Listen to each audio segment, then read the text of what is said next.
தோஷம் போகுதல் வேண்டின் அங்கு கற்பக தேவனின் இடத்தொடை மேலே கேதுவின் தோஷம் போகுதல் வேண்டின் அங்கு கற்பக தேவனின் இடத்தொடை மேலே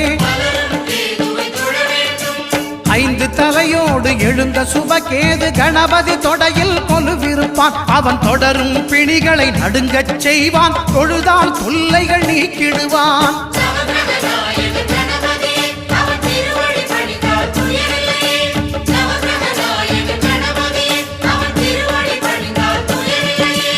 ஒன்பது கோளும் ஒன்றாய் காண